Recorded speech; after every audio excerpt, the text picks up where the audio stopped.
Bugün çok özel bir eğitim kampüsüne davet edildim. İzmir, Yelki'deki Oğuzhan Özkaya Eğitim Kampüsü'ndeyim. Burası gerçekten inanılmaz. Okulda gerçek bir Airbus uçak bile var.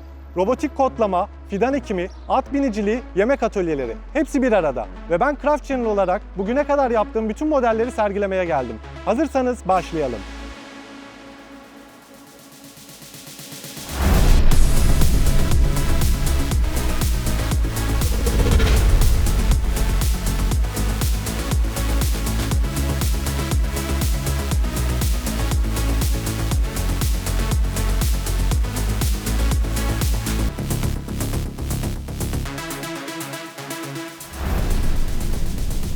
Şu anda gerçek bir Airbus uçağının içerisindeyim. Çocuklar robotik kodlama eğitimi alıyor. 3 boyutlu yazıcı kullanarak kendi projelerini üretiyorlar. Hayal gücü sınırsız, teknoloji de burada onların elinde.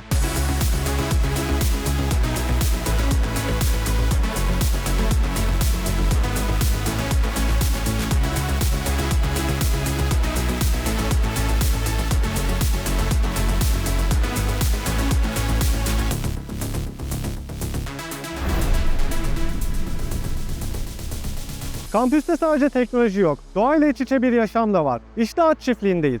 Burada çocuklar kendi tasarladıkları 3 boyutlu kaskları 3 boyutlu yazıcıda basarak kullanıyorlar.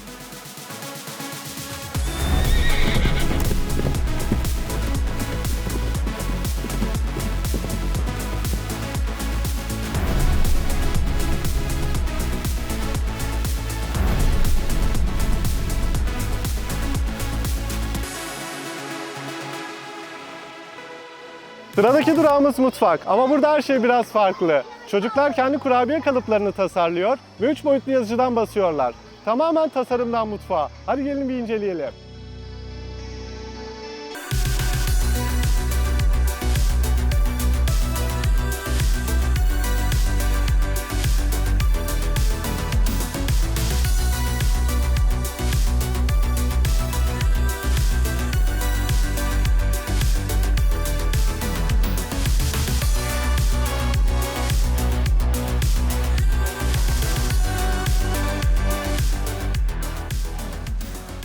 Teknoloji kadar doğa sevgisi de burada çocuklara öğretiliyor.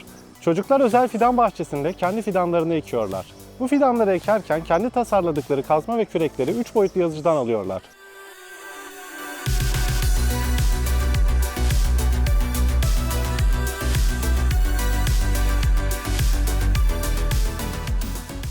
Ve artık sahnede biz varız. Craft Channel ekibi olarak genç arkadaşlarımıza 3 boyutlu yazıcıyla ürettiğimiz tüm modelleri sergiledik.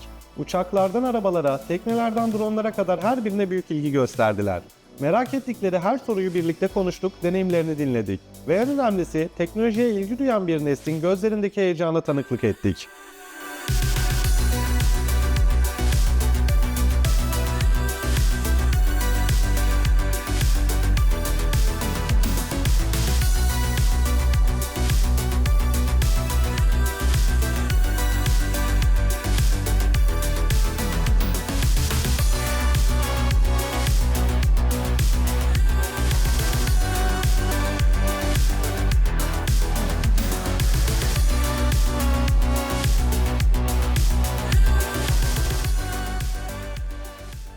Merhaba hocam, nasılsınız? Çok iyi, sağ olun. Merhaba, hoş geldiniz. Hoş bulduk. Öncelikli olarak bizleri burada ağırladığınız için çok teşekkür ederim. Çok sağ olun. Bu oda bir eğitmen odasından çok atölye gibi görünüyor hocam. Her yerde modeller var. Nedir bu modellerin hikayesi? Anlatabilir misiniz biraz? Aslında bu modellerin hikayesi 5 yıl öncesinde bir öğrencimizin fikriyle bahçeye A310 Airbus bir yolcu uçağı koyduk. Daha sonra başka bir öğrencimizin fikriyle benim helikopter pilotu olmama sebep oldu. Ve böylece havacılıkta modellerin ne kadar önemli olduğunu, kıymetli olduğunu, aslında buradan başladığını fark edip okulumuzda da model uçak üretmeye, sonrasında model uçakları uçurmaya, bunların çalışma tekniklerinin aslında gerçek havacılıkla çok örtüştüğünü, sonrasında işte teknisyenlik, pilotluğa geçişlerin olduğunu gördük ve bir tutkumuz oluştu şu anda. Burası bir ilham verici okul. Bu tarz eğitim kampüsünüz kaç tane var? Hepsi Türkiye'de mi? Yurt dışında da var mı bu tarz bir okul? Şu an Türkiye'de 11 okulumuz var. Toplamda Türkiye'de 5000 öğrencimiz, 500'de öğretmenimiz var. İngiltere'de de 2 tane okulumuz var. Orada da 300 öğrencimiz, 33 öğretmenimiz var. Toplamda 5300 öğrenci, 533 öğretmenle hem Türkiye'de hem İngiltere'de güçlü bir şekilde devam ediyoruz. Hocam bu okulda birçok atölye var. Bu fikirler nereden çıktı acaba? Aslında bu eski köy enstitü sistemi. Bunlar çocuklarımızın genlerinde hala var. Atölyeler açtığımızda çocukların ilgi alakasını gördük. Okulun içerisinde yaparak, yaşayarak bir sistem kurduk. Atölyelerde hem ders işliyorlar hem üretiyorlar. Bunlarla ilgili genç girişimci şirketleri var, pazarlara çıkıyorlar. Hedefimiz bu zamanında yapılanı şu anda biz profesyonel bir şekilde yapıyoruz. Ülkemizde ve dünyada yaygınlaşsın istiyoruz tekrardan. Hocam bu vizyon gerçekten çok etkileyici. Umarım birçok okul size örnek alır.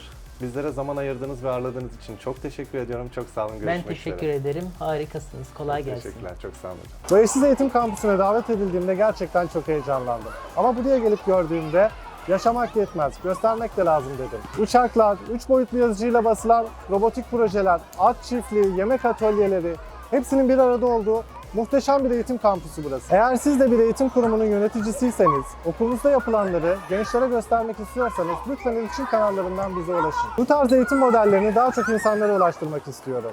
Videoyu beğendiyseniz lütfen beğen butonuna basmayı ve kanalımıza abone olmayı unutmayın. Craft Channel'da ilham verici yeni videolarda buluşmak üzere. Hoşça kalın.